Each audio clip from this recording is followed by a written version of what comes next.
Hi folks, David Halpert of Mastery Consulting. Short little video, a little Dave confidential if you will, just to share a little more about personal life and also how it relates to business. But I mentioned this before, my young nephew convicted me and said, why don't you share a little bit about yourself and not just all this business content where it can get dry at times where people need variety.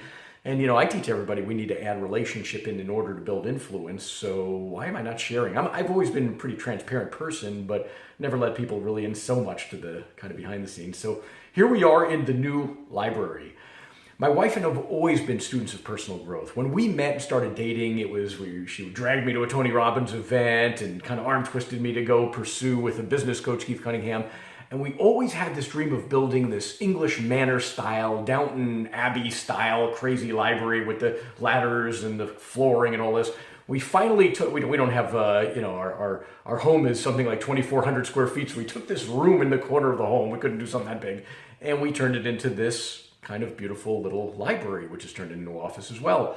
Unpacking Books was like literally opening up hidden treasure that I hadn't seen in years. And I started marking all these books with green dots for which ones I want to read next. And I got to marking so many of them, I just said, forget it, this is ridiculous, and stopped doing it because there's so many books I want to check out. We have a shelf for, business books and inspirational books and my daughter's books and faith-based books and everything that means something to us. My point being this, in the last couple of weeks, I had some time off to reflect and think and breathe and lever and did a lot of reading.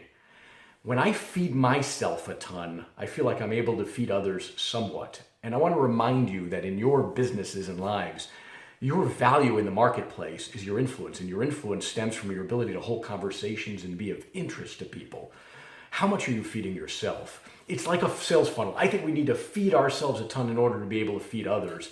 And, when you're acting transactional and not relational with people, it's because you don't have enough to talk about. It's because you don't have content, subject matter, points of interest, and ways to influence people. My question for you today is, what can you do to improve feeding yourself in order to feed others?